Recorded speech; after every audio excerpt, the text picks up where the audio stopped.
ये रिश्ता क्या कहलाता है।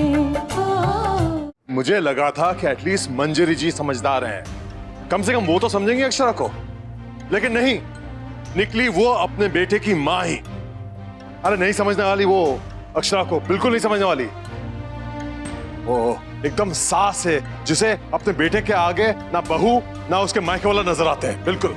जो जी में आए मत बोलो अखिलेश, ऐसा कुछ भी नहीं हुआ। अगर चिंगारी को हवा दोगे तो आग और भड़केगी ना। दोनों परिवारों के बीच आग को मत भड़काओ। लेकिन ताई दादी, ये तो पैटर्न बन गया उनका, बार बार ऐसे ही कुछ ना कुछ ड्रामा करते रहते हैं।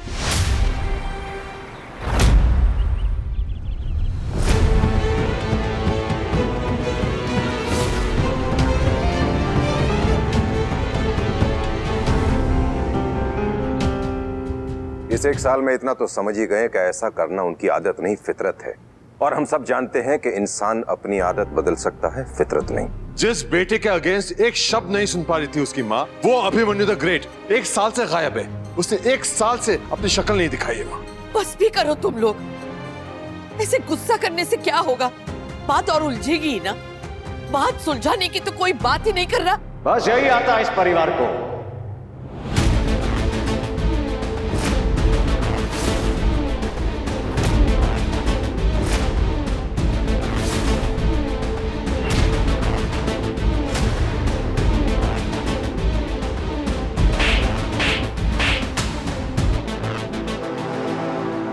बात बनाना, बात को माना, बात उलझाना।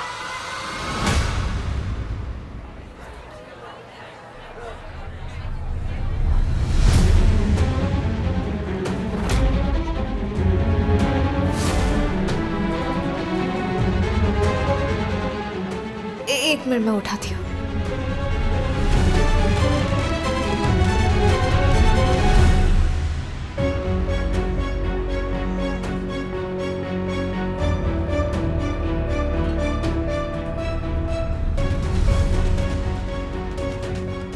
रिलैक्स।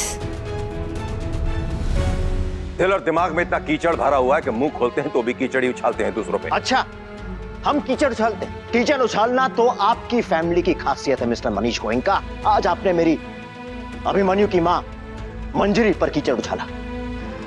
पहले अपनी बातों से मन नहीं भरा तो फिर गाड़ी से क्यों? अपने दिल की कालीक दूसरों पर पोतने से कुछ हासिल नहीं होगा। मंजरी ने खुद कहा है हमसे, जो किया आप लोगों ने उसके साथ। इन्होंने क्या बताया है और आपने क्या समझा, इस बारे में कोई कमेंट नहीं कर सकता। लेकिन जैसा और जिस तरह इन्होंने कहा है, मैं गारंटी दे सकता हूं कि हमने ऐसा कुछ नहीं किया है, क्योंकि हम ऐसा करते ही नहीं हैं। ऐसे लोग नहीं हैं हम। आप क्या है, कौन है और कैसे हैं, ये अच्छे से जानते हैं हम। और आपकी सोच कितनी सीमित है, ये हम बहुत अच्छी तरह जान चुके हैं। बेहतर होगा कि आप अपने भाई से पूछिए कि क्या किया इसने। मेरा मन करता तो मैं यही करता, क्योंकि आप लोग इसी लायक हैं। लेकिन हम बदतमीज चाहकर भी नहीं हो सकते जो एक औरत पे कीचड़ उछाले। गलती से हुआ हो तो हुआ हो, मैंने जानबूझ के बिल्कुल नहीं किया है। ओहो, कितने शरीफ हैं ये लोग, कितने शरीफ हैं भाई साहब। जानबूझ के कुछ नहीं करते हैं, बस ऐसे ही गलती से हमारी घर की बेटी अनीशा को मार डाला इन लोगों ने। अनीशा के साथ जो भी हुआ उसका हमें भी अफसोस है, मगर आप ही ने नहीं, हमने भी अपनी बच्ची को खोया है। हमारी बच्ची पिछले 1 साल से कहां है, किस हाल में है, कैसी है, इस बारे में हमें कुछ पता नहीं है। मन में सवाल बहुत है मगर जवाब कोई नहीं है। जवाब तो तुम्हें मैं दूंगा, और ऐसा जवाब दूंगा कि तुम कभी भूलोगे नहीं। पहले ये बताओ कि कहां छुपा के रखा है मेरी बेटी के कातिल को। बिल्कुल, बर्दाश्त की हद पार हो गई है। पहले अनीशा को मारा, फिर हमें बदनाम करने के लिए अपनी बेटी अक्षरा को भगा दिया कहीं पे। बस हर्षवर्धन, अब अगर कुछ भी बोले तो बोलने के लायक नहीं रहोगे। और तुम्हें लगता है तुम्हारी धमकियों से डर जाऊंगा मैं? अगर डर जाओगे तो बच जाओगे। तुम्हारे घर में खड़ा हूं, तुमसे आंख में आंख डाल के बात कर रहा हूं। औकात है तो डरा के दिखाओ। तमीज से रहना, वरना खड़े खड़े चुप करो। ये बात है, सब ऐसा नहीं करेगा सब। तुम्हारी हिम्मत कैसे हुई हमारे घर में घुस के हमसे इस तरह बदतमीजी से बात करने की? हिम्मत, जैसे लोग होते हैं ना वैसे हम डील करते हैं उनके साथ, और तुम जैसे लोगों के साथ उन्हें मुंह भी नहीं लगाते हैं। वो लगाने के लायक भी नहीं है तुम लोग। ताऊ जी प्लीज प्लीज आप शांत हो जाइए। आप लोग प्लीज मत लड़िए। एक बात नोट करके रखो, जो तुम लोगों ने मेरी बेटी के साथ किया है ना, उसके लिए मैं तुम्हें छोड़ूंगा नहीं। अरे हम भी यहीं खड़े, तुम भी यहीं खड़े, देखते कौन क्या करता है। कब खोज जाओगे या धक्के मार के निकाले घर से? छू करके दिखाओ एक बार। हम बड़े हैं, कम से कम हमारी तो बात मानो, शांत हो जाओ सब के सब। शांत हो जाइए ना। मिस्टर मनीष गोयनका, इसे धमकी समझना। एक बार तुम्हारा वो फरार मर्डर लड़का मिल गया ना, उसका तो ऐसा हशर करेंगे कि सोच भी नहीं सकते। जबान संभाल के बात कर हर्षवर्धन बिरला। बात तो वैसे भी नहीं करनी है। 1 साल से शांत बैठे थे कि कानून अपनी तरीके से हैंडल करे, पर अब क्या करोगे? पर अब वो लड़का मिल गया ना, तो we will make sure he is hanged. जो उसने किया है ना, उसके लिए उसे मार डालेंगे। हर्षवर्धन!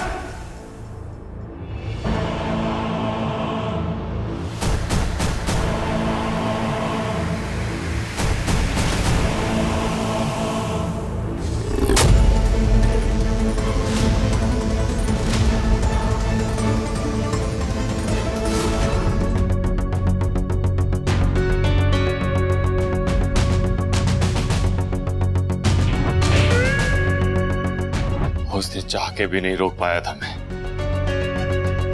लेकिन आज नहीं, आज मैं ऐसा कुछ नहीं होने दूंगा। मेरी मां से बढ़कर मेरे लिए कोई भी नहीं है, और आज उन पे कीचड़ उछला है, और ये मैं बर्दाश्त नहीं करूंगा। अनजाने में हुआ या जानबूझ के हुआ, जैसे भी हुआ है, जो हुआ है उसके लिए माफी मांगनी पड़ेगी अभी। बिल्कुल यही बात कर रहा हूं ना। पुरानी बातों पे झगड़ते हुए 1 साल हो गया है, उस पे नई बातें ऐड हो जाएंगी तो ये झगड़ा जिंदगी भर कभी नहीं सुलझेगा। अगर जख्मों को भर नहीं सकते तो कम से कम उस पे नई चोटें ना लगाएं।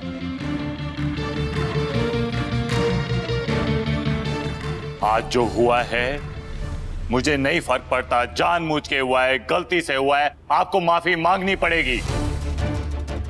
माफी मांगिए और इस किस्से को यहीं खत्म करिए। मैं आखिरी बार कह रहा हूं, माफी मांगिए मेरी मां से। से इट नाउ।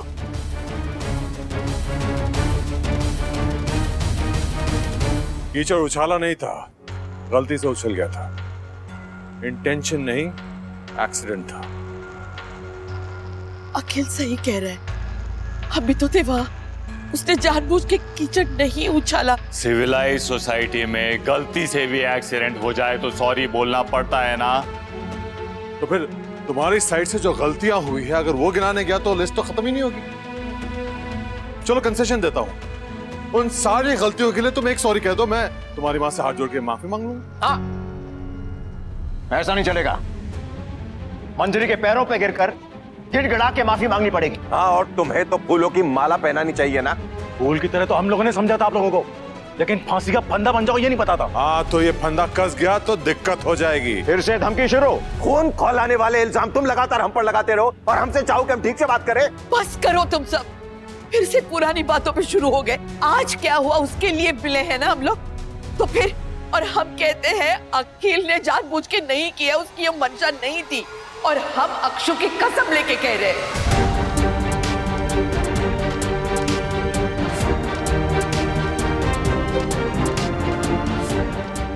चुप हो जाइए आप लोग।